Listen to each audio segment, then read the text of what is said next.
Hello guys, welcome back to the channel. कैसे हैं आप लोग। आज की इस वीडियो में मैं आपको द बॉयज का सीजन 4 एपिसोड 4 एक्सप्लेन करूंगा। इस एपिसोड का नाम है wisdom of the ages. Guys, हर एपिसोड की तरह इस एपिसोड में भी काफी ज्यादा एडल्ट कंटेंट है, तो मैं पूरी कोशिश करूंगा कि ये वीडियो भी पारिवारिक बनी रहे। गाइस, वीडियोस बनाने में मुझे काफी मेहनत लगती है, प्लीज मेरे चैनल को सब्सक्राइब करना, जिससे आपके लिए मैं ऐसे ही एक्सप्लेनेशन वीडियो जल्दी जल्दी लाता रहूं। अब गाइस, जैसा कि आप लोग जानते हैं कि होमलैंडर बचपन में एक लैब में पड़ा हुआ था, तो वो उसी लैब में आ जाता है एक आइसक्रीम केक लेके वहाँ के साइंटिस्ट से मिलने। इस लैब में कुछ लोग जो काम कर रहे होते हैं उनको होमलैंडर जानता है और कुछ लोग नए होते हैं। यहाँ पे बहुत से लोगों ने होमलैंडर के ऊपर बचपन में एक्सपेरिमेंट भी किया हुआ होता है।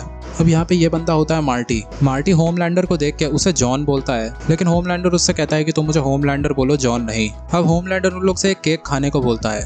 अब यह बंदा फ्रैंक है, इसे भी होमलैंडर जानता है, और मार्टी का भी मैंने आपको बताया था, मार्टी को भी होमलैंडर जानता है। मार्टी अब असिस्टेंट डायरेक्टर बन चुका होता है यहाँ की लैब का। अब यहाँ पे एक लेडी होती है बारबरा नाम की, वो यहाँ की डायरेक्टर होती है। वो आज इस लैब में आई हुई नहीं होती, तो होमलैंडर उससे भी मिलना चाहता है, तो वो मार्टी से कहता है कि उसे भी बुला लो यहाँ पे।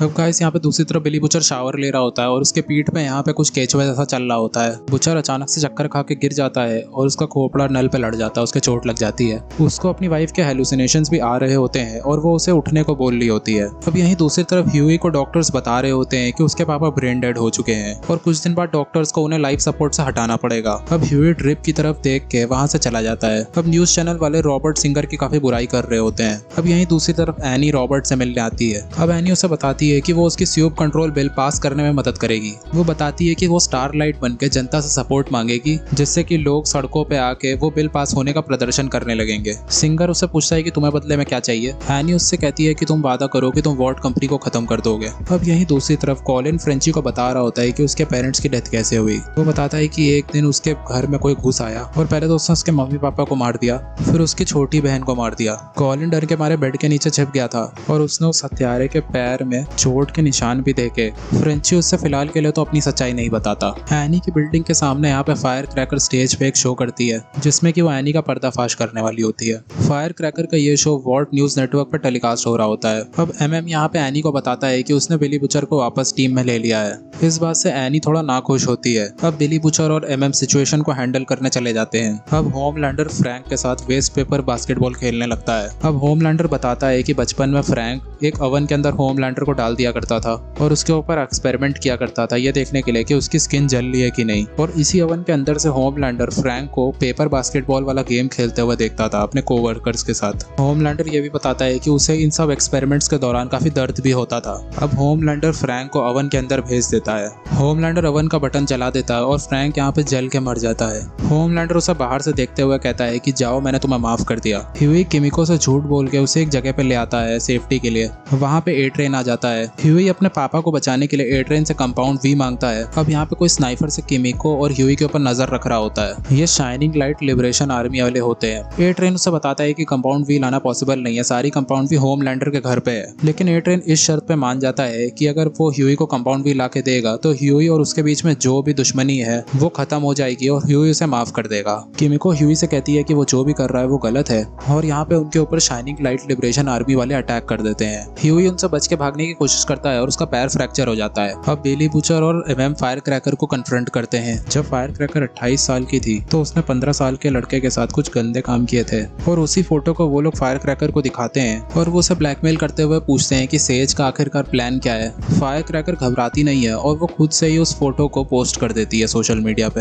एमएम और बिली बुचर सरप्राइज हो जाते हैं और उनका प्लान फेल हो जाता है। अब ये जो क्राइम फायर क्रैकर ने किया हुआ होता है ना, ये लाइव टेलीविजन पे वो सबके सामने बता देती है और सबसे माफी भी मांगती है और फालतू के ड्रामे भी करने लगती है। फायर क्रैकर जनता को ये भी बताती है कि एनी के फर्स्ट सेव में उसने कैसे एक लेडी को ब्लाइंड कर दिया था। वो लेडी इनोसेंट थी और उसके 3 बच्चे भी थे। अब बिली बुचर वापस आता है, फ्रेंची को फायर क्रैकर के ट्रेलर की चाबी देता है और उससे फायर क्रैकर के ट्रेलर की छानबीन करने को बोलता है। अब यहाँ पे चिपके से ए ट्रेन होमलैंडर के रूम में आ जाता है। वो कंपाउंड भी ढूंढ रहा होता है और उसे यहाँ पे होमलैंडर का जार भी मिलता है जिसमें कि उसके पब्लिक एरिया के बाल होते हैं। उसे कंपाउंड भी मिल जाता है, लेकिन एशली उसे कंपाउंड भी चुराते हुए देख लेती है। एशली ने भी यहाँ पे फ्रस्ट्रेट होकर होमलैंडर के बाथरूम में कुछ गड़बड़ी कर दी होती है। अब वो दोनों लोग आपस में समझौता करते हैं कि इस बारे में वो लोग किसी को नहीं बताएंगे। अब होमलैंडर मार्टी को अपने उस रेड दरवाजे वाले रूम के बारे में बताता है। होमलैंडर कहता है कि जब वो लोग उसे कैद में रखते थे तो उसके पास कुछ करने के लिए होता नहीं था और यहाँ पे वो जर्क ऑफ करता था। एक दिन होमलैंडर जर्क ऑफ कर रहा था और उसकी पैंट नीचे थी और मार्टी ने उसे रंगे हाथों पकड़ लिया। मार्टी ने उसका बहुत मजाक उड़ाया और उसका निकनेम स्क्वर्ट रख दिया। अब होमलैंडर वहाँ खड़े जितने भी साइंटिस्ट होते हैं उनके सामने मार्टी को जोक ऑफ करने को बोलता है और इन सब लोग को मार्टी को चीयर करने को बोलता है। होमलैंडर बहुत ही सीरियस होता है और माहौल बहुत ही टेंस हो जाता है।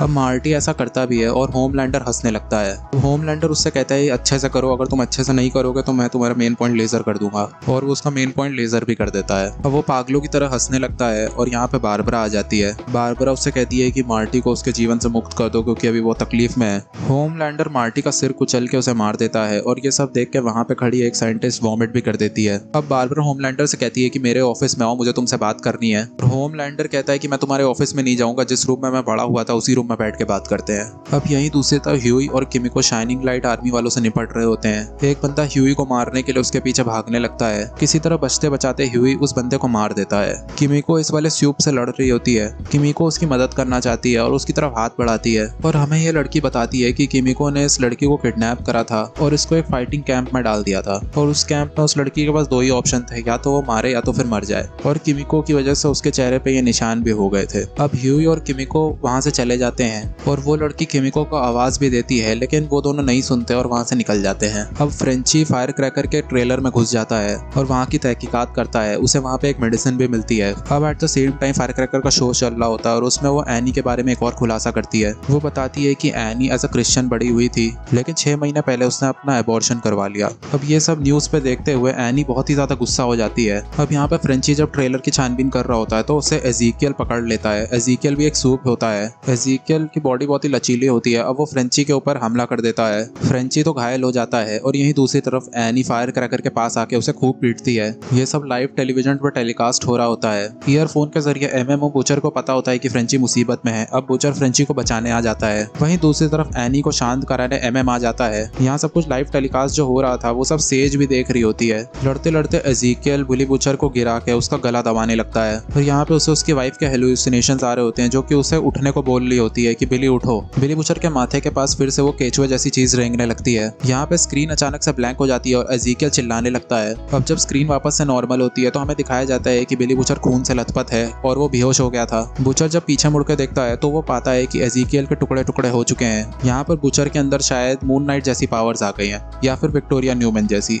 आपको क्या लगता है? आप मुझे कमेंट करके जरूर बताना। अब एनी, बूचर और एमएम फ्रेंची को रेस्क्यू कर लेते हैं। अब यहाँ पे बारबरा और होमलैंडर के बीच पे बातें होने लगती हैं उसके पुराने रूम में। बारबरा उससे कहती है कि यहाँ पे जितने भी लोग हैं वो सिर्फ अपने सुपीरियर्स के ऑर्डर फॉलो कर रहे थे। होमलैंडर ये भी कहता है कि वहाँ पे जितने भी लोग थे किसी ने भी गलत चीज के अगेंस्ट आवाज नहीं उठाई। बारबरा होमलैंडर से कहती है कि तुम्हें प्यार की बहुत जरूरत है, लेकिन होमलैंडर कहता है कि मुझे प्यार की बिल्कुल जरूरत नहीं है और मैं एक इंसान नहीं हूँ। होमलैंडर बारबरा से कहता है कि मैं तुम्हें बताना चाहता हूँ कि मैं इस रूम को बेडरूम क्यों बोला करता था बचपन में। फ्रेंची कॉलिन को बता देता है कि कॉलिन के परिवार वालों को उसी ने मारा था। कॉलिन इस बात से बहुत ही दुखी हो जाता है और फ्रेंची को मार के उसका गला घोटने की कोशिश करता है, लेकिन वो उसे छोड़ देता है और वहां से चला जाता है। अब यहाँ पे द डीप और सेज की अलग ही रिलेशनशिप चल रही होती है। तो यहाँ पे जो सेज है वो द डीप को उसकी लोबोटोमी परफॉर्म करने को बोलती है। इसका रीजन सेज ये देती है कि जो सेज का ब्रेन है वो हमेशा बढ़ता रहता है और उसको कभी कभार लोबोटोमी परफॉर्म करनी पड़ती है जिससे उसके दिमाग को आराम मिल पाए। ये तो बॉयज का बहुत ही घटिया सीन है। एनी की रेपुटेशन गिर चुकी होती है। रॉबर्ट सिंगर एनी को फोन करके उससे बताता है कि उसकी इस हरकत की वजह से शायद अब स्यूप कंट्रोल बिल पास ना हो और अब सिंगर एनी से अपनी दूरी बना लेता है। एनी उससे सॉरी भी बोलती है, लेकिन वो एनी के साथ अपनी इस पार्टनरशिप को तोड़ देता है। अब एट्रेन ह्यूई को कंपाउंड भी दे देता है और बदले में ह्यूई एट्रेन को माफ कर देता है। अब वो दोनों हाथ मिलाने लगते हैं। अब एट्रेन वहां से चला जाता है और हमें पता चलता है कि बिली बूचर ये सारी चीजें पीछे से देख रहा होता है।